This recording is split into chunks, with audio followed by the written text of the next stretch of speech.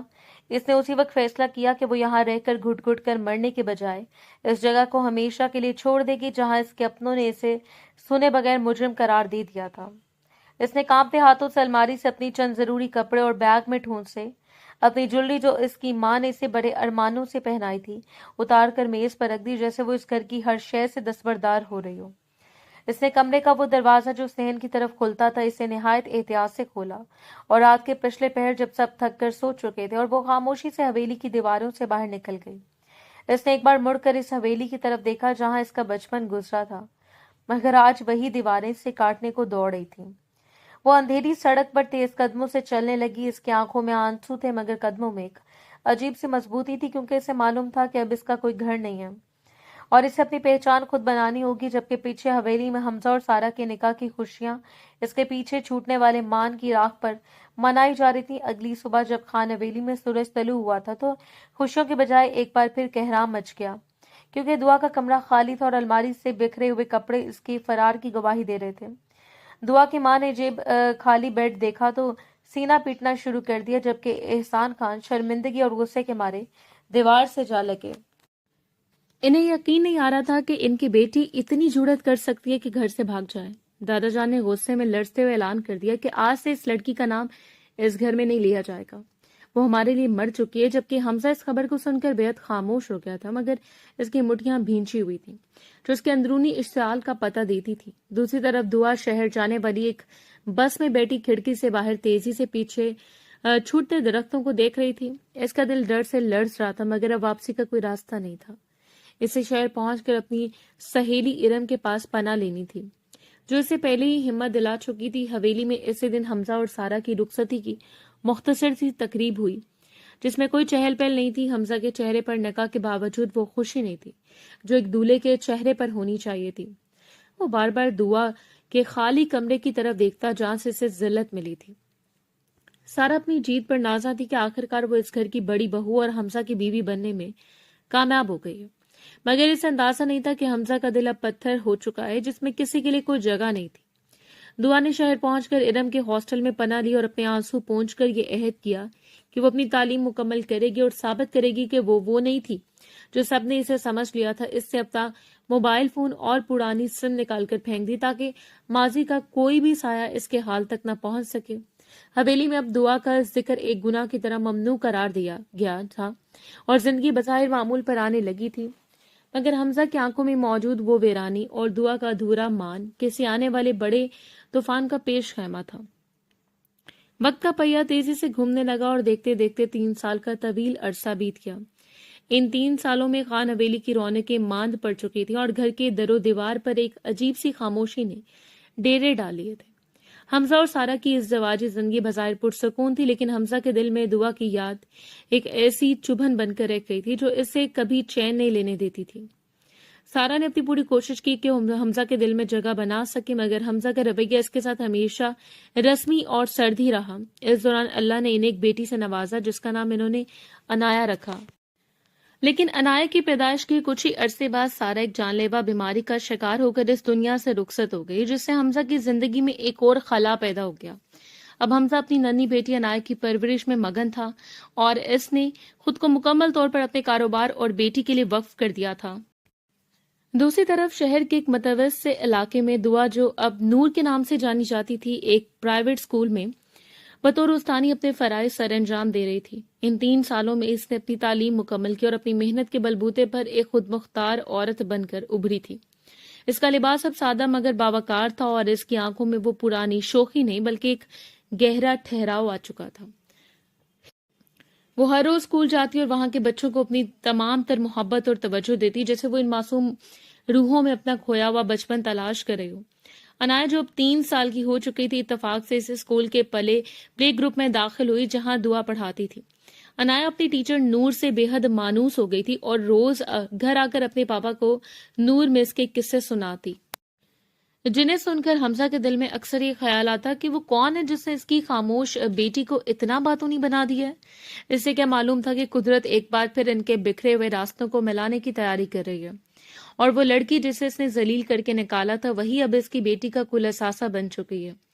ایک دن اسکول میں چھٹی کے وقت عنایا بھاگتی ہوئی دعا کے پاس آئی اور اس کا ہاتھ تھام کر ضد کرنے لگی کہ آج اس کے پاپا اسے لینے آ رہے ہیں اور وہ چاہتی ہے کہ اس کی نور مس اس کے پاپا سے ملے۔ دعا نے مسکراتے ہوئے عنایا کے سر پر ہاتھ پھیرا۔ اس سے کیا معلوم تھا کہ اسکول کے گیٹ کے باہر کھڑی وہ سیاہ چمچماتی گاڑی کس کی ہے۔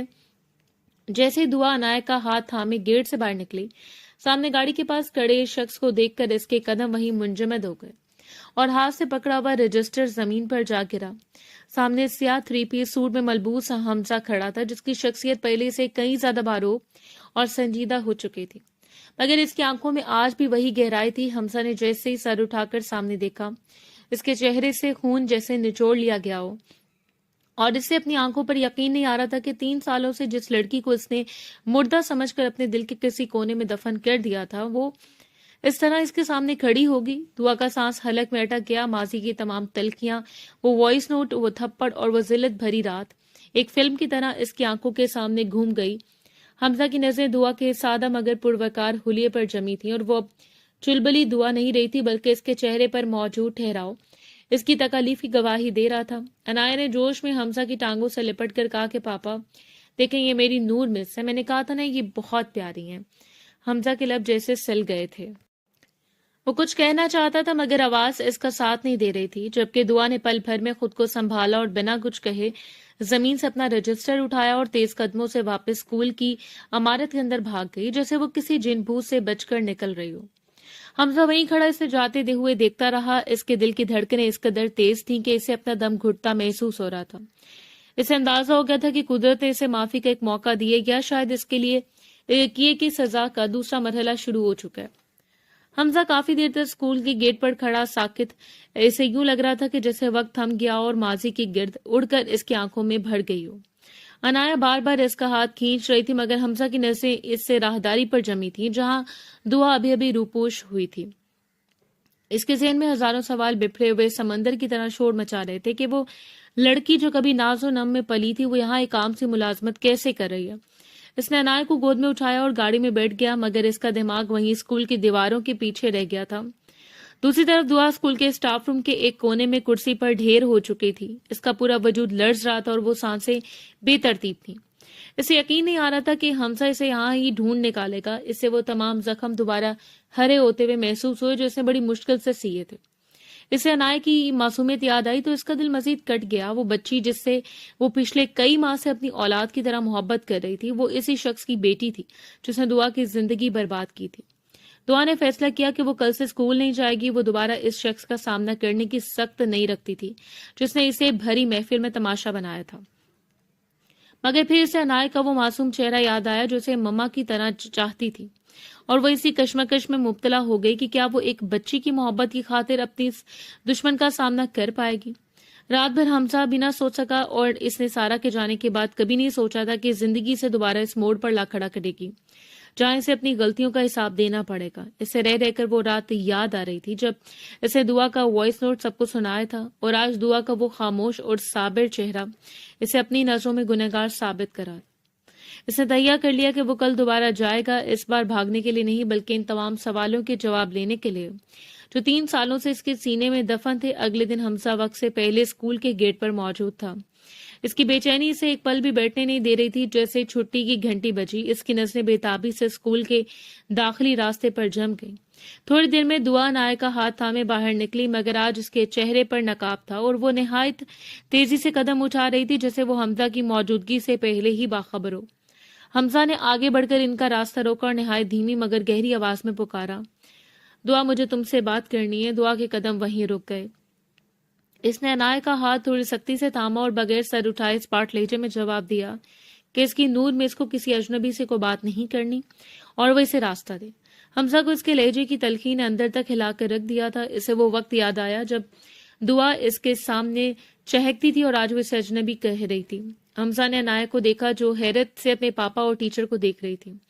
پھر اس نے نہایت عاجزی سے کہا کہ وہ عنایا کی خاطر ہی صحیح مگر ایک بار اس کی بات سن لے، کیونکہ عنایا اپنی ماں کو اسی میں تلاش کرتی ہے۔ دعا نے ایک سرد آہ بھری اور نقاب کے پیچھے سے اپنی بھیگی آنکھوں کو چھپاتے ہوئے کہا کہ جس شخص نے ایک بار بھری محفل میں اس کی عزت اچھالی تھی، وہ آج کس منہ سے ممتا اور رشتوں کی دہائی دے رہا ہے۔ اس نے حمزہ کو وہیں کھڑا چھوڑا اور عنایا کا ہاتھ حمزہ کی طرف بڑھاتے ہوئے خود تیزی سے ایک رکشے میں بیٹھ کر وہاں سے روانہ ہو گئی، جبکہ حمزہ وہیں سڑک کے بیچوں بیچ کھڑا اپنی شکست کا تماشا دیکھتا رہ گیا۔ اس سے پہلی بار احساس ہوا کہ معافی مانگنا اتنا آسان نہیں ہوتا جتنا اسے سمجھ لیا تھا، اور دعا وہ نادان لڑکی نہیں رہی تھی جسے وہ اپنی مرضی سے جھکا سکے۔ اس رات حمزہ نے فیصلہ کیا کہ وہ دعا کے گھر کا پتہ لگائے گا اور اسے اس کی محرومیوں کا حساب دے کر ہی دم لے گا۔ حمزہ نے ہار نہیں مانی اور اسکول کے ریکارڈ سے دعا کا پتہ نکلوا کر اسی شام اس کے چھوٹے سے کرائے کے مکان پر جا پہنچا۔ جب دعا نے دروازہ کھولا اور سامنے حمزہ کو کھڑا پایا تو اس کے چہرے پر خوف کے بجائے ایک عجیب سی بیزاری چھا گئی۔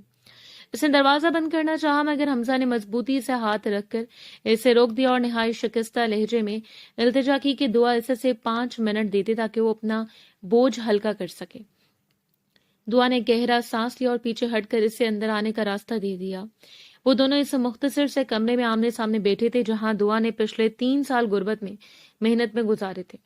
حمزہ نے کمرے کی حالت دیکھ کر اپنی نم آنکھیں جھکائیں اور بتانے لگا کہ اسے سارا کے انتقال کے بعد اس کے ایک خط سے معلوم ہوا تھا کہ اس رات جو کچھ ہوا وہ سارا کی سوچی سمجھی سازش تھی جس نے دعا کو ورگلایا تھا، اور حمزہ خود بھی اپنی انا اور غصے میں اندھا دھند ہو گیا تھا کہ اس نے ایک بار بھی دعا کا موقف نہیں سنا۔ اس نے اعتراف کیا کہ ان 3 سالوں میں وہ ایک پل بھی سکون سے نہیں سو پایا، اور عنایت کی صورت میں قدرت نے اسے وہی دعا واپس دی ہے جسے اس نے خود ٹھکرایا تھا۔ دعا خاموشی سے اس کی باتیں سنتی رہی، اس کی آنکھوں سے آنسو بہہ کر اس کے گالوں پر لکیریں بنا رہے تھے، مگر اس کا دل ابھی بھی پتھر کی طرح سخت تھا۔